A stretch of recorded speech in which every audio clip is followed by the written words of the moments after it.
उछल कूद की देश में और पूरे देश को उजाड़ कर रख दिया।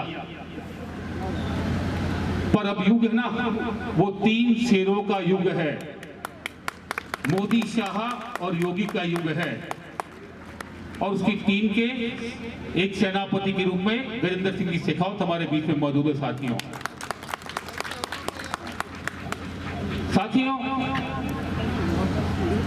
आक्रोश मात्र इस बात का नहीं है कि कांग्रेस सरकार ने किसानों के साथ वादा खिलाफी की। जो वादा किया था कि शासन में आते ही 10 दिन के भीतर भीतर किसानों का सारा कर्जा माफ कर देंगे। 4 साल पूरे बीत गए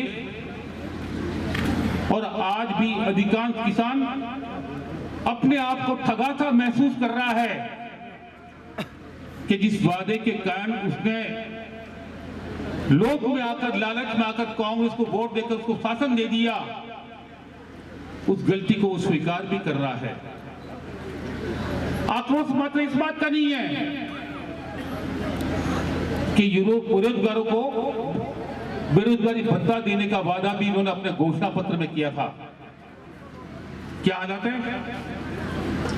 बेरोजगारी में राजस्थान हिंदुस्तान में पहले नंबर पर, और जो युवा बेरोजगार है वो भत्ते के इंतजार में 4 साल अपना बहुमूल्य समय बेकार कर चुका है। एक नहीं अनेकों बार ऑनलाइन आवेदन कर चुका है और जितने आवेदन आए उसमें से मात्र 15% बेरोजगार लोगों को ही भत्ता मिल रहा है। बाकी सारे के सारे अपने आप को ठगा महसूस कर रहे हैं। साथियों, वादा किया था कांग्रेस ने कि शासन आएगा, बिजली की दरें नहीं बढ़ाएंगे। 4 साल में 4 बार बिजली की दरें बढ़ाकर प्रदेश की जनता के ऊपर जो बोझ डाला है ना, वो भी आक्रोश का एक कारण हो सकता है। आक्रोश सिर्फ इस बात का भी नहीं है कि हम सुशासन देंगे। अरे राजस्थान को जंगल राज बना दिया आपने, जंगल राज बना दिया, अपराधियों का अड्डा बना दिया आपने। और आज अपराध की दृष्टि में राजस्थान देश में पहले नंबर पर आ गया। और कितनी घटनाएं हो रही है दुष्कर्म की। कल्पना के बाहर हमारी कोई बहन बेटी सुरक्षित नहीं। साथियों, आक्रोश सिर्फ इस बात का भी नहीं है कि जो वादा किया था इस कांग्रेस की सरकार ने कि हम पानी और बिजली की माकूल व्यवस्था करेंगे, शिक्षा चिकित्सा की माकूल व्यवस्था करेंगे। चाहे चिकित्सा की बात की, हमारे यशस्वी प्रधानमंत्री जी नरेंद्र मोदी की आयुष्मान भारत योजना को राजस्थान की धरती में मात्र इसलिए लागू नहीं किया कि कहीं नरेंद्र मोदी जी को इसका क्रेडिट नहीं मिल जाए, लाभ नहीं मिल जाए। और यहाँ के बहुत सारे मरीज जिनका इलाज राजस्थान की धरती पर संभव नहीं है और गुजरात, महाराष्ट्र जाकर इलाज कराना चाहते हैं, तो वहां से उनको वंचित रख दिया। और शिक्षा में हालत देख लो आप। शिक्षकों की भर्ती में जितनी बार पेपर लीक हुए हैं, शिक्षक भर्ती हुई नहीं। और आज भी आपके अधिकांश विद्यालयों को गलत टटोल देना कि कितने पद स्वीकृत है, कितने विद्यालय कमित कर दिए, पर वहां शिक्षकों को कितना लगाया गया, तो आपको काफी बड़ा अंतर नजर आएगा। साथियों, कहां पानी कहां बिजली। और केंद्र सरकार पैसा देने को तैयार। अभी बताया देवजी भाई पटेल ने कि भारत सरकार ने 22,000 करोड़ रुपए दिए घर घर पानी पहुंचाने के लिए, नरेंद्र मोदी की सरकार ने और गजेंद्र सिंह जी के माध्यम से। और मैं गवाह हूं, मेरे क्षेत्र का पानी के लिए बहुत तरसता हूं। योजना मंजूर भी हो गई, पर धरातल पर आने का काम पता नहीं कब होगा। इस सरकार की नाकामी देखो आप। साथियों, जितना है ना इन बातों का आक्रोश नहीं है, उससे भी ज्यादा आक्रोश इस बात का है कि आपने हिंदुस्तान की जनता को किस प्रकार अपमानित किया, किस प्रकार भयभीत किया। और आपने देखा होगा जब नरेंद्र मोदी जी का शासन नहीं था, उसके पहले कांग्रेस का शासन था, तो आतंकवादी किस प्रकार से देश के हर हिस्से में जाकर आतंकवाद की घटनाओं को अंजाम दे देते और हमारी सरकार कुछ नहीं कर पाती। आक्रोश इस बात का भी था कि हमारे सैनिकों के ऊपर पत्थर पड़ते, पर सैनिकों के हाथ बांध कर रख दिए थे उन्होंने। आक्रोश इस बात का भी था कि सैनिकों के सर काट के ले जाते और हमारी सरकार बेबस लाचार एक कायर की भांति देखती रहती। और हमारी सेना में उस समय भी दम था, उस समय भी हमारी सेना जाबाज थी। और यूं ही एक शेर को शासन मिला तो आतंकवाद का कैसा करारा जवाब हमने पाकिस्तान की धरती पर जाकर दिया है, उस सब के आप गवाह हो। इस बात का भी जरा आक्रोश है हमको साथियों।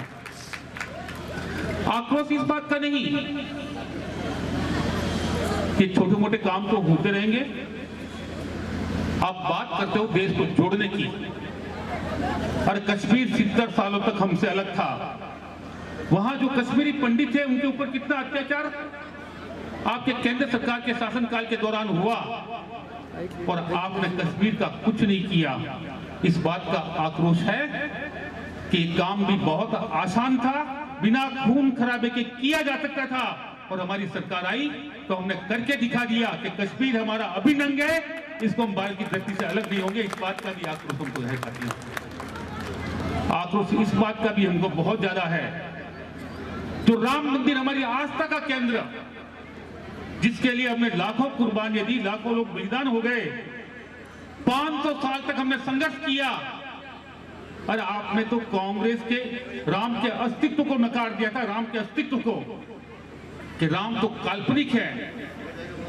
ये काम भी कोई बहुत मुश्किल नहीं था, अगर शासन में दम है ना और शासन की इच्छा शक्ति है तो ये काम आसानी से पहले भी किया जा सकता था, और ये काम हमने करके दिखा दिया। राम मंदिर आज बन रहा है और आने वाले आगामी वर्ष में बनकर पूरा का पूरा तैयार भी हो जाएगा साथियों।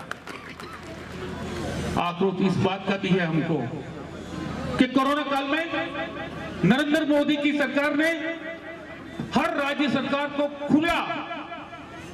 खुली छूट दे दी, खुली छूट, कि जिन परिवारों के नाम खाद्य सुरक्षा योजना में नहीं जुड़े हुए हैं, अगर वो वाकई में जरूरतमंद है तो उनकी सूची बनाकर भिजवा दो दिल्ली।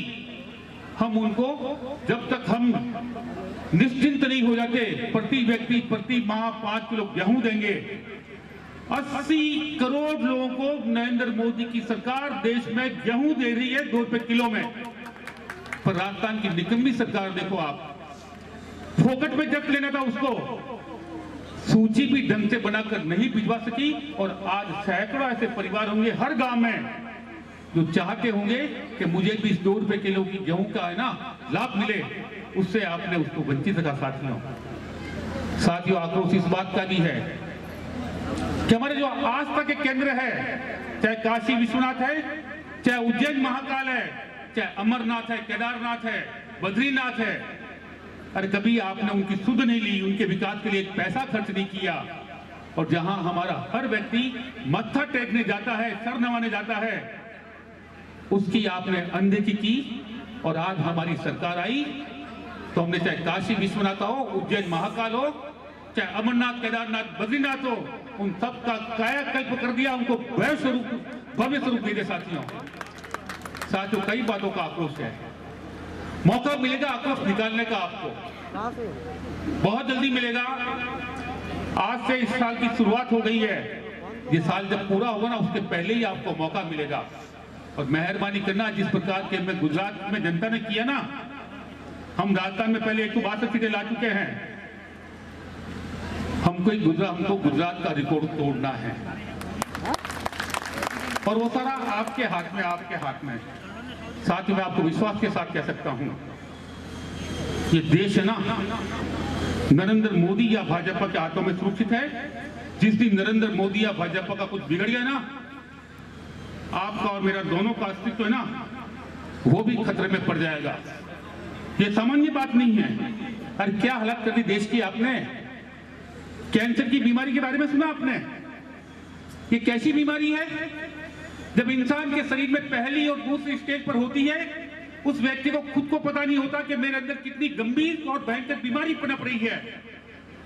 और जब ये बीमारी तीसरी और चौथी स्टेज पर जाती है, शरीर में कुछ हलचल होती है, कुछ कष्ट होता है, कुछ पीड़ा होती है, कुछ वेदना होती है, और पता लगता है कि मुझे कैंसर हो गया।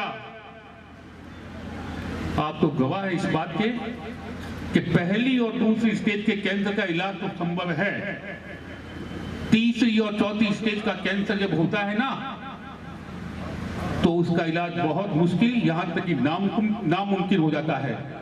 हमारे देश को भी कैंसर लग गया साथियों, हमारे देश को कैंसर लग गया है। कश्मीर में तीसरी चौथी स्टेज का कैंसर पहुंचा, वहां क्या हुआ कहने की जरूरत नहीं। कश्मीर फाइल के जरिए आपने सारे दृश्य देखे होंगे, सुने होंगे कि कैसे जुल्म हुए वहां राम को मानने वाले के ऊपर, कृष्ण को मानने वाले के ऊपर।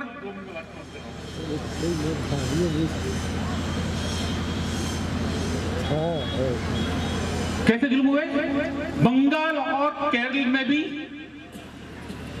तीसरी स्टेज का कैंसर पहुंचा, वहां क्या हालत है वहां जाके देख लेना। और राजस्थान में भी कहीं दूसरी स्टेज के कैंसर ने दस्तक दे दी। ये जो उदयपुर की घटना है कन्हैयालाल की, वो इस बात का संकेत दे रही है कि अभी हमने अपना आप को ठीक नहीं किया ना और सही डॉक्टरों के हाथ में देश को नहीं दिया ना, प्रदेश को नहीं दिया ना, तो आने वाले कल में इसका भी हम भी शिकार हो सकते हैं साथियों। ये तो भारत का भाग्य है, हमारा भाग्य है कि देश को नरेंद्र मोदी के रूप में इतना अच्छा डॉक्टर मिल गया, इतना अच्छा डॉक्टर मिल गया कि इस कैंसर की बीमारी से हमको मुक्त करवा सकता है साथियों। इस नरेंद्र मोदी की ताकत को हमको बढ़ाना है। इसी बात के लिए, इसी बात के साथ सबको धन्यवाद। जय हिंद, जय भारत। धन्यवाद।